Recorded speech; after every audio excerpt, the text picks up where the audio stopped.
I overheard my wife whisper, "I can cheat all I want. He's too stupid to notice." I acted oblivious. But today she's bawling outside my office, realizing what I did. It's weird how your whole life can change because of a simple backyard cookout. 3 weeks ago, I was grilling burgers in our backyard, thinking about nothing more serious than whether I'd remember to buy enough beer for everyone. Now, I'm sitting here planning how to completely destroy the life my wife built on lies. Let me back up. I'm Lawrence, 35, married Christina, 33. For 8 years, we met through mutual friends and had what I thought was a solid marriage. No kids yet, though we've been talking about it. We both work hard. I run my own construction crew, and she sells houses. Nothing fancy, just regular people trying to make it work. That Saturday started normal enough. Christina invited her friend Meline over, plus a few other couples from the neighborhood. I was manning the grill, half listening to everyone's conversations, when I heard Christina and Meline walk around the corner of the house.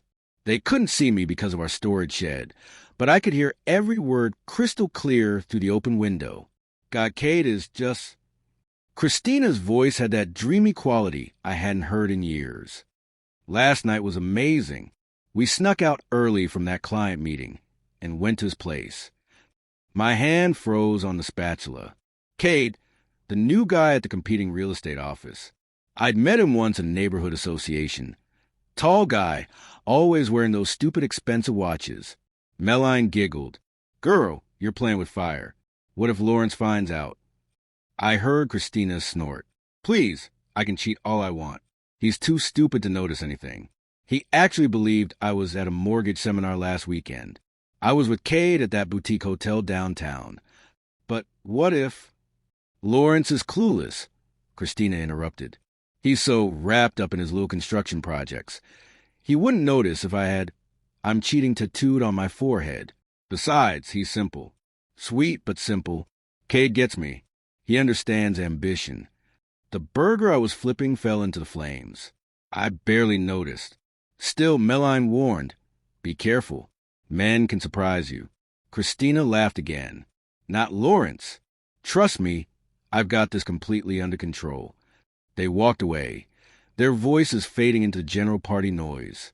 I stood there, clutching the grill tongs so hard my knuckles went white. 8 years. 8 years. And this is what she really thought of me.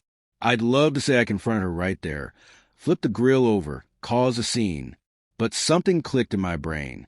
She thinks I'm stupid? Simple? Fine. Let's work with that. I finished cooking the burgers, handed Christina hers with a smile, played the perfect host, and started planning. Over the next few weeks, I watched. She'd leave for client meetings at odd hours. Her phone was always face down. She'd change her passwords, but she didn't know I had access to our shared cloud account. The photos she thought she'd deleted, still there. The messages with Cade that she'd backed up and removed, got those too. Last night, she told me she had another seminar this weekend. I smiled, kissed her goodbye, told her I'd miss her. Then I opened my laptop and started compiling everything. The deleted photos, the location history that shows her at Cade's house, the credit card statements from the hotel, the messages where she mocks me to her girlfriends. My sister Bonnie says I should just file for divorce. But that's too easy. Christina thinks I'm simple, stupid. She has no idea what's coming. I've spent 3 weeks building a perfect case, gathering evidence, and setting up the dominoes. Tomorrow, they start falling. I'm not going to do anything illegal. I don't need to. Sometimes the best revenge is just showing people exactly who they really are. Christina is about to learn that simple doesn't mean stupid. Update coming tomorrow. The first domino falls at 9 a.m. Edit. Thanks for all the support. To answer some common questions, no, I'm not going to warn Cade. He's a big boy who made his choices. I know exactly what I'm doing. Trust me. Update. First, thank you all for the support on my last post. Things have got more intense, and I've been gathering evidence while keeping up the act of being the stupid husband. Christina thinks I am clueless. The day after I overheard her conversation with Meline, she came home late again, claiming she had a work emergency. I just nodded and said, "That sucks, babe. Want me to heat up some leftovers?" She looked almost disappointed that I didn't question her more. That's when I knew I was playing it right. My sister Bonnie has been my rock through this. When I told her what I discovered, she wanted to confront Christina immediately, but I explained my plan and she understood. "Just don't let this eat you up inside," she warned me. I assured her it wouldn't.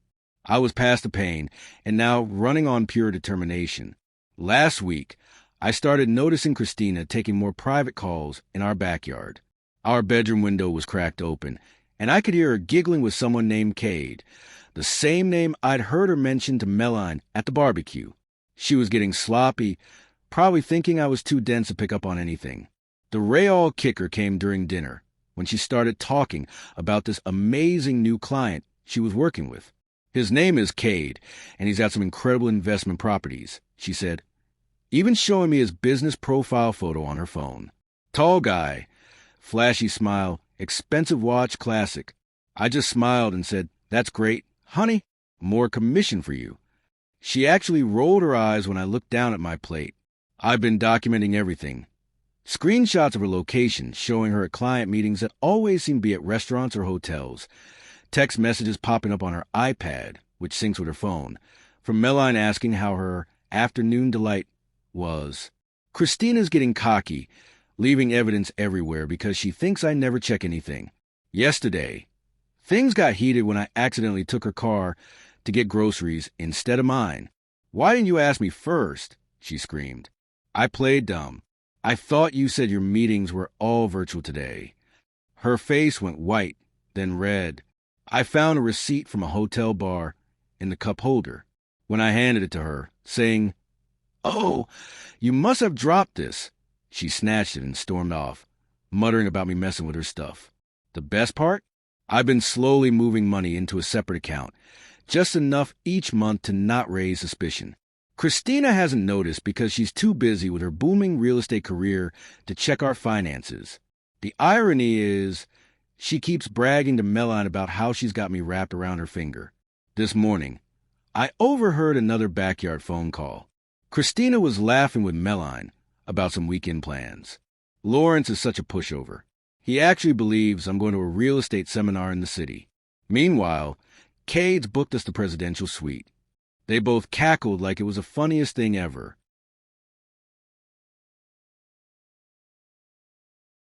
Here's where it gets good. I've already booked a room at the same hotel. Not to confront them. I'm way past that. No, this is about gathering the final pieces of evidence I need. Christina thinks she's so clever, but she has no idea what's coming. My lawyer, yeah, I got one, says I'm doing everything right. Documenting, staying calm, playing it smart. The look on Christina's face when she realizes I'm not the idiot she thinks I am, that's going to be priceless. I know some of you might say I should just confront her now, but I'm not about quick satisfaction. This isn't about catching them in the act or causing a scene. This is about methodically dismantling the lie she's built around our marriage. Bonnie checks on me daily, worried I might slip up and reveal what I know, but honestly, playing dumb is easier than I thought. Every time Christina lies to my face, I just remember her words at the barbecue. "He's too stupid to notice." It keeps me focused. The seminar is this weekend. Christina's been extra sweet lately, probably feeling guilty about her plans. This morning, she made my favorite breakfast, talking about how she wishes I could come to the seminar, but it's professionals only. I just kissed her cheek and told her to have fun. The look of relief on her face was almost sad. I'll update again after the weekend. Things are about to get very interesting. Thank you for all the awards and messages. For those asking, yes, I'm documenting everything. No, I'm not going to do anything stupid or illegal. This is about exposing the truth, not revenge. Yet, several people have asked about timing. Yes, I have a plan. No, I won't share details yet, but trust me, it's going to be worth the wait. Well, Reddit, the day finally came. Everything I've been planning these past few months clicked into place, and watching Christina's world crumble was both devastating and satisfying. I know some of you thought I was taking too long, being too careful, but trust me, it was worth the wait. It started yesterday morning. Christina was getting ready for what she thought would be the biggest day of her career. She was supposed to close a deal on 3 properties she'd been working on for months. She was practically floating around the house, talking about how this commission would change everything. If she only knew. I watched her check her makeup one last time in the hallway mirror, straightening that expensive blazer she bought last month. She gave me a quick peck on the cheek, the same way she always did when heading out, the same fake smile, the same "love you, babe." That would be the last time she'd smile at me like that. The moment her car pulled out of the driveway, I opened my laptop and sent 3 emails I prepared weeks ago. The first went to her boss, with screenshots of text messages between her and Kay discussing how they use house viewings as cover for their meetups. The second went to her entire client list. Yeah, I had access to that. She used a login to her work email on our shared iPad. The third went to Meline, her supposed best friend. That one included a recording from last week, where Christina laughed about how she was playing Meline's husband too, calling him a backup plan. Then I waited. It took exactly 47 minutes before my phone exploded. First came the text from Christina. Why the hell can't I log into my work email? I didn't respond. Instead, I watched my phone light up with notifications. Christina was first called every name in the book in our neighborhood group chat by Meline. Then came the cascade of clients canceling their contracts. By noon, her boss had called an emergency meeting. Around 2 p.m., Christina burst through our front door, her mascara streaked down her face, her perfect blazer wrinkled. "What did you do?" she screamed, throwing her purse across the room. "My boss just suspended me. My clients are all pulling out. Even the Henderson deal is dead." I looked up from my coffee. Calm as could be. "Rough day at work, honey. Don't you dare play stupid with me now. I know this was you." She was shaking, mascara running down her cheeks. "How did you get those messages? Have you been spying on me?" "Spying?" I laughed. "No, Christina. You just got sloppy. Left your phone unlocked too many times. Talked too loudly at parties. Trusted the wrong people." I took another sip of coffee. "By the way, Cade folded like a cheap lawn chair when I confronted him last week. Told me everything about your little house tour." She went pale. "You talked to Cade?" "Oh, yeah. Showed him the same evidence I sent to his wife and his boss, too. Guess who's also suspended pending investigation for misuse of company resources?" Christina collapsed onto our couch, the same one where I caught her texting him countless times. "You've ruined everything," she whispered. "No, Christina, you did that yourself. I just made sure everyone saw who you really are." I stood up, grabbing my pre-packed bag from behind the couch. "By the way, I've moved all my money to a separate account. The mortgage payment is due next week, and since you insisted on having this place in your name, to build your credit." I shrugged. "Good luck with that." "You can't just leave." She jumped up, grabbing my arm. "Where am I supposed to go? What am I supposed to do?" I pulled away. "Maybe ask Meline." "Oh, wait. Probably not after she saw those texts about her husband." Her husband, who, by the way, also got some interesting screenshots.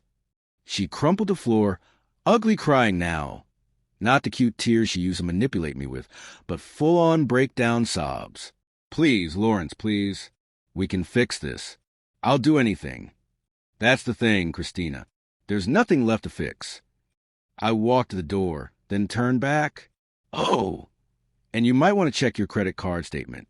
Seems like someone's been making some questionable purchases at hotels lately. Your boss would probably be interested in those expense reports, too." I walked out, her screams following me down the driveway. My phone was still blowing up. Seems like the neighborhood gossip chain was working overtime.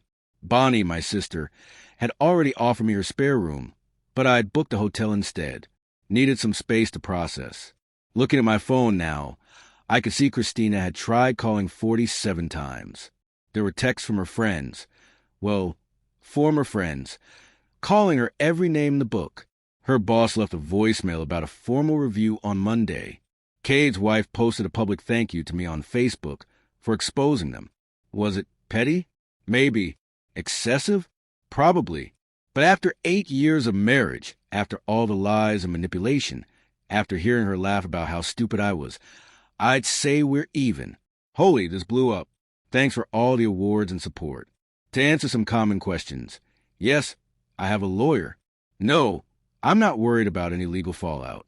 Everything I shared was obtained legally and was true. And yes, I'm doing okay. Actually, better than okay. Quick recap of parts 1 through 3. After overhearing my wife, Christina, bragging about cheating on me with Cade, I spent months gathering evidence while playing dumb. I'd been carefully planning my response, making sure she'd face consequences for her actions. I'm typing this from my new apartment, still processing everything that went down today. The confrontation I've been planning for months finally happened, and honestly, it was both better and worse than I expected. It started this morning when Christina realized she couldn't access our joint account. I'd moved everything to my new separate account last week. Completely legal, since I had documentation of her using our joint money to fund her dates with Cade. Her angry text started at 7 a.m. Why can't I buy coffee? What did you do to our account? I ignored them all. Around 10 a.m., she burst into my workplace, mascara running down her face. Lawrence, what the hell is going on? She screamed across the shop floor. My employees quickly made themselves scarce. They'd known what was coming. I calmly led her to my office, closed the door, and played the recording from the barbecue 3 months ago. I can cheat all I want. He's too stupid to notice. Her own voice, followed by her giggling with Meline about her hot side piece, Cade. The color drained from her face. You knew?